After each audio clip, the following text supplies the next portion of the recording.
ఏపీలో విద్యార్థులు యువత ఎదుర్కొంటున్న సమస్యలపై పోరాటం చేసేందుకు సన్నద్ధమైంది వైఎస్ఆర్సీపీ. పార్టీ అధినేత వైఎస్ జగన్ పిలుపు మేరకు ఈ నెల 12న రాష్ట్ర వ్యాప్తంగా ఆందోళన కార్యక్రమాలను చేపడుతున్నారు. యువత పోరు కార్యక్రమాన్ని పెద్ద ఎత్తున విజయవంతం చేస్తామంటున్నారు వైఎస్ఆర్సీపీ విద్యార్థి యువజన విభాగం నేతలు. ఎన్నికలకు ముందిచ్చిన హామీల అమలులో చంద్రబాబు సర్కార్ విఫలమైందని విమర్శిస్తున్నారు. దీనిపై మరింత సమాచారం విశాఖ నుంచి మా ప్రతినిధి నాయుడు అందిస్తారు. వచ్చిన తర్వాత బకాయిలు ఉన్న ఫీజు రియంబర్స్మెంట్ నిధులను వెంటనే విడుదల చేయాలని, అలాగే నిరుద్యోగులకు ఇస్తామన్న నిరుద్యోగ భృతిని ప్రతి నెల ఇవ్వాలని, రాష్ట్రంలో మెడికల్ కాలేజీలను ప్రైవేటు పరం చేయొద్దంటూ కూడా పెద్ద ఎత్తున వైఎస్ఆర్సీపీ ఈ నెల 12వ తేదీన యువత పోరు కార్యక్రమాన్ని నిర్వహించనుంది. ఈ కార్యక్రమం తాలూకా పోస్టర్ను కూడా మాజీ మంత్రి గుడివాడ అమర్నాథ్ ఆవిష్కరించారు. ఈ కార్యక్రమానికి సంబంధించి మరిన్ని విషయాలు మనతో మాట్లాడడానికి వైఎస్ఆర్సీపీకి చెందిన యువనేతలు ఉన్నారు.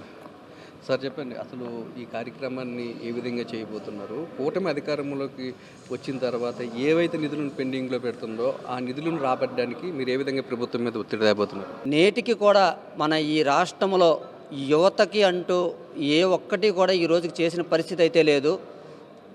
అబద్ధపు మాటలతో, తప్పుడు హామీలతో ఈరోజు ప్రభుత్వాన్ని ఈరోజు చేపట్టి, ఈరోజు మనం చూసుకున్నట్టయితే ఫీజు రియంబర్స్మెంట్ అయినా కానీ, లేదనుకుంటే ప్రతి నిరుద్యోగ యువతకి ప్రతి నెల 3,000 రూపాయలు ఇస్తారని చెప్పేసి చెప్పడం జరిగింది. కానీ ఈ రోజుకి ఒక్క మనిషికి కూడా ఇచ్చే పరిస్థితి అయితే లేకుండా అయిపోయింది.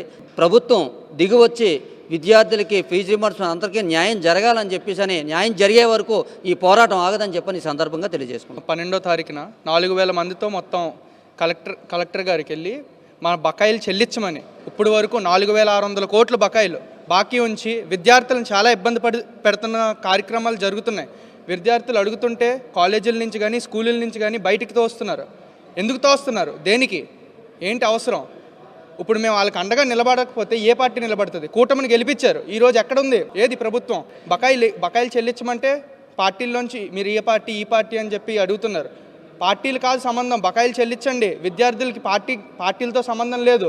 అనగదొక్కే కార్యక్రమం చేస్తూ ఈ యొక్క బకాయిలన్నింటినీ కూడా చెల్లించకుండా సుమారు 4,600 కోట్ల బకాయిలు ఈరోజు నేటికి చెల్లించలేదు. ఈ పేద విద్యార్థుల మీద కక్ష కట్టు మెడికల్ కాలేజీలు కానీ పెరిగితే వీళ్ళంతా కూడా డాక్టర్లు అవుతారు అనే ఒక దురుద్దేశంతో పేదల జీవితాలతో ఆటలాడుకుంటూ, మెడికల్ సీట్లు కూడా మాకు ఇన్ని సీట్లు వద్దు, కొన్ని మాకు తక్కువ సీట్లు కావాలని చెప్పి కేంద్ర ప్రభుత్వానికి కూడా కూటమి ప్రభుత్వం లేఖ రాసి పేద విద్యార్థులపై చాలా కక్షదాదింపుగా చర్యలుగా పడుతుంది. విద్యార్థులకు అండగా ఉంటూ తమ పోరాటాన్ని మరింత ఉధృతం చేస్తామంటున్నారు. వైఎస్ జగన్మోహన్ రెడ్డి ఇచ్చిన పిలుపు మేరకు ఈ నెల 12వ తేదీన సుమారు 4,000 మందితో విశాఖ జిల్లా కలెక్టరేట్ వద్ద భారీ నిరసన కార్యక్రమాన్ని చేపడుతున్నామని చెప్తున్నారు. కెమెరా అప్పలరాజుతో నాయుడు, విశాఖపట్నం.